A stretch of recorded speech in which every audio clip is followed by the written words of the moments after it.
Alright, so I'm going to do a little walking commentary as I'm crossing the bridge. You can see that there's no sidewalk on this bridge. I do have my yellow vest on to give me a little more visibility. But I'm going to try to get my way across here. This was adapted as a highway bridge in the late 1920s. It was never intended to be a highway bridge, even though they were kind of sold that way. And I got a car coming, so let me get up here. So they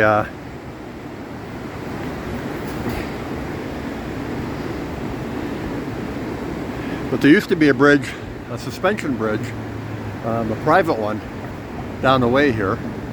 And if you kind of look at a map of the roads of Fort Hunter, you can see where that went across the river. Suspension bridge built because of the ice flows and the floods and everything. They didn't want to have a pier in the center, so they have a suspension bridge. And when that started to fail, and obviously cars got bigger, and 1920s, you know, cars are getting bigger, trucks are getting bigger, faster.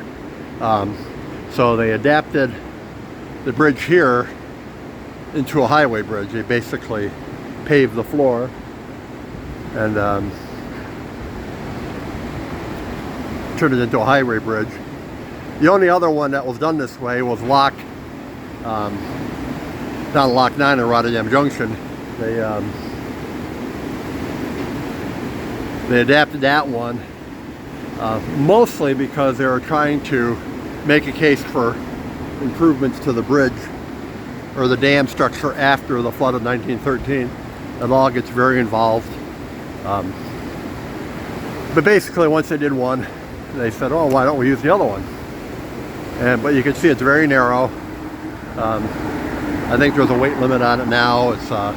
There's no, the one at Rotterdam Junction at least has a sidewalk across it. But there's nothing here. The other interesting thing about all these dams is you can take a look at them and you can basically see that there's a truss work here and truss work here, and all these dams were built originally with just one. So if you look down, I'll point it out down here, but if you look, there's a car coming, there's a car stopping because it's too narrow. So you can see they're all built with one set of trusses, and the bridge was basically a single bridge. But after the flood of 1913, and they learned that these bridges were all built too light, they went through and they doubled all the trusses. So on some of these, they strengthened the bridges by doubling them, basically. So if you see here, let me get down here. Now if you see here, you have one bridge, two bridge, and on the other side the same way. One bridge, two bridge. They basically doubled all the trusses, doubling the strength of the bridge. And that was all done after the flood of 1913, and where they almost lost the dam at Lock 13. And I think this one too was in danger. They figured out that they had built the bridges too light and they needed to stiffen them. They basically, when the flood debris collected on the dam, they started flexing. They had too much flex, and so they wanted to strengthen them, and they strengthened them all by basically doubling them. Some of them only have the twin trusses on the downstream side. You can look, I think Lock 9 is like that, only has it on the one side. This one here has it on both sides. 1938 came along and this all flooded away. 38 or 34, one of those. This all washed away. But you can see there's Fort Hunter over there. This is an interesting relic. You don't see this on the other bridge dams. This old winch here It's riding on the upstream face. And then if you look over here, you see the downstream face winch, and that's where most of the operations happen from. There's a cabin here, there's a winch here, and there's a winch down that way. So that's the more modern, quote-unquote modern version. And this old guy, it'd be fun to know why this is still here, if they use it for anything. It looks like it was at one time. It's not connected anymore. There was an electric trolley system that powered it. And here's lock 12.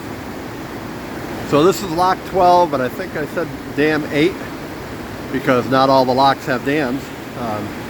Further down by the Waterford flight, the dam was over in the Mohawk River, and so that's a true canal section. So the locks don't have to have dams. So the dams, the movable dams, only start at lock 8. So dam 4 is at lock 8, and you work your way up, and dam 8 is at lock 12. And there's a nice view of the upstream Mohawk River. You know, and if you can imagine, I mean, there's you know, bateaus and kayaks and arcs, and you know, and for a while I talked about the you know, this was used, the Western Inland Navigation Company, the Lock Navigation Company, did build a couple small improvements along this pathway. The German Flats Canal got around these rapid areas. I mean, you can see there's still water up there, which is nice for floating your boat, and then down here it's a little more hazardous. So they did build locks and short canals around some of the worst areas of the river. In other spots they would build out wing dams, and they would kind of force all the flow into the center, and they would just float through that deeper water in the middle of the wing dam.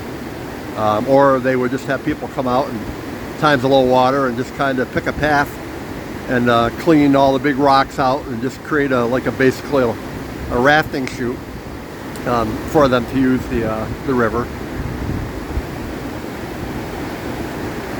All right. So I've made my way over to the lock side, or the north side of the river, across the bridge. And here's lock 12. And as I was noting on the other side, these concrete, basically hardened or armored sections are spillways. So in times when the river floods and they just have way too much water flowing through here, the water can flow across and over this and basically go back into the river. They didn't always have this here, and what would happen is they would just wash right out, so they started putting these in. So if they look like a spillway, that's what they're intended for. The cabins here that contain all the lock mechanisms are Mohawk cabins. They're elevated, so all the important stuff is on the second floor, basically up out of the floodplain. So if the water gets up that deep, they're certainly in trouble. And during the storms there with 2006 at Irene and Lee, they certainly did get up over that. But for the most part, basically everything is somewhat safe from any floodwaters. So, you know, the hope is that in the winter time, you know, the dam is up, that the river is all free and clear, and then water starts flowing down. And along the Mohawk River, they get a lot of ice jams, more to the east than to the west. But the river being so shallow, and like I was saying, you get these gigantic, I remember as a kid, of course, everything's bigger. As a kid, I'd be walking down through the river channel here, and these blocks of ice would be the size of a house. And you know, they would just, at some point, they would just start flowing down and start clogging up the river and creating dams. And, you know, that can back up the water, and the water will, you know, just overflow the channel, overflow the natural elevation of the river, and they'll just start flooding out. They'll start going around. So they want to protect all what they could. So the dams are up, and the mechanisms for the operating the lock gates and the valves and everything are elevated, hopefully safe. Let me make my way down here and we'll get a closer look at the operator's cabin. So I've made my way down to the lock here. They got one of these historic markers designating this as the James Shanahan lock. Kind of an interesting connection. Should actually be the David Watt lock. David Alexander Watt for designing all these. Maybe we can maybe they can get him to name a lock after or a dam after David. Anyway, I was talking about the floods. So we're down here along the lock, and if you notice this powerhouse here, this used to be a powerhouse. They had a gasoline engine into it where they could make power, because one of the things about these, the barge canal change from the historic towpath canals is these were all electric. So you didn't have to have guys with balance beams opening the lock gates, because obviously these are massive gates and they wouldn't be able to do it without some type of mechanical force, so they put electric in. And all these locks this whole infrastructure was built before there was electric infrastructure. So some of the locks you would find where they had an axle dam, so they actually had a fixed dam and a crest. They could take some of the water off, run it through a small turbine, generate power, DC power, and they could operate the lock mechanisms and the valves. On this one here, you're removing the dam structure during the wintertime, so there's nothing to create the head of water that you need to operate the generators. So they or turn the turbines to operate the generators. So they had gasoline-powered engines here, and the gasoline-powered engines were located in these structures that were up out of the floodplain. And so if you look inside those, this is closed, but if they ever have one open, you can just see there's a whole bunch of really neat electric switches and levers and what do they call them, the knife switches, sitting there. Back in the days when this was all locally sourced power. And then rural electrification came in and they just attached to the grid, and problem was solved. So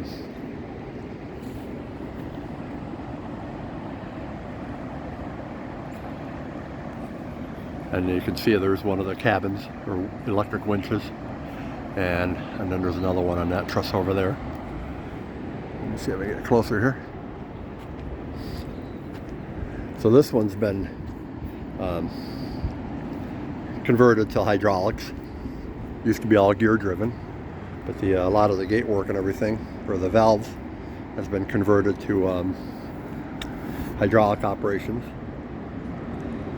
So down in there is a valve, and that valve is open and closed, and that lets water in and out of the lock. And you can see that this here is it's all been, the gate opening mechanism has been replaced with hydraulics. Unfortunately, they have the controls all sequestered away behind lock and key, so I can't show you what they were. There was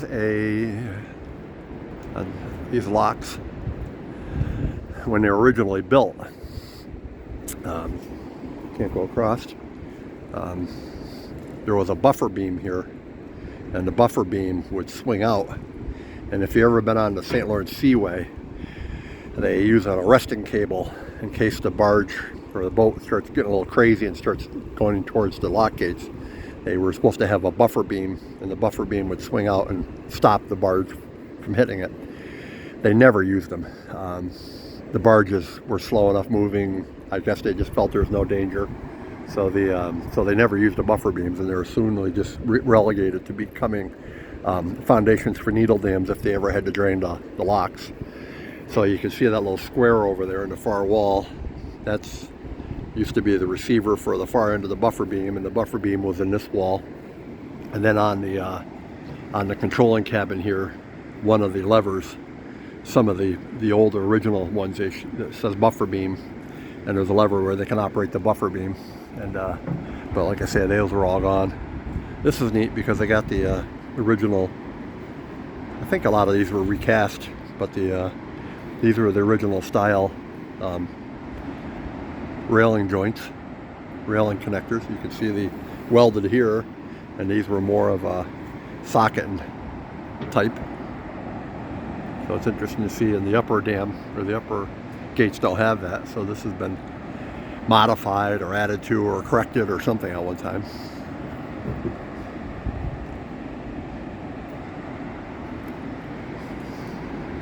This here, this capstan, is one of the things that if you look inside, this is all electric here, so this could probably get flooded without hurting it too bad, because it's probably all electric sealed for water and everything.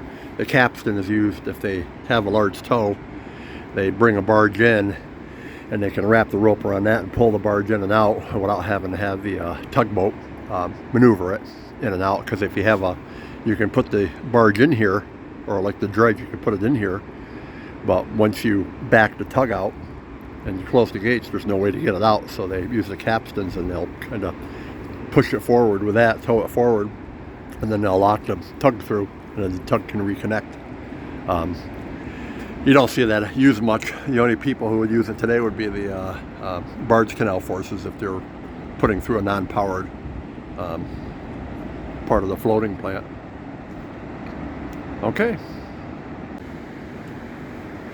So I wanted to show you this real quick. Here's a flow gauge, flood gauge, I guess you'd call it, on the back of this upper cabin for the lock gate controls. So you can see that the floor of this is at 281 feet above sea level, and up, up, up, up, up, up, up. So if you get to 289 feet above sea level on your flood, that's to the old crap point. That means all your mechanism upstairs getting wet.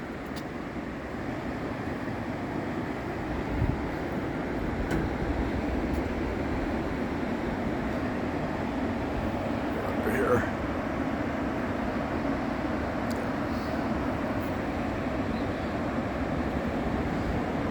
All the lock dimensions, every lock is the same size. I think 44 feet wide and nearly 300 feet long. But they all have different lift. So the lift here I think was 11 feet I saw. Some are 5 feet, some are 6 feet, some are, the one in Little Falls is I think 40 feet if I remember right. So every one has a different elevation change, but they all basically do the same thing.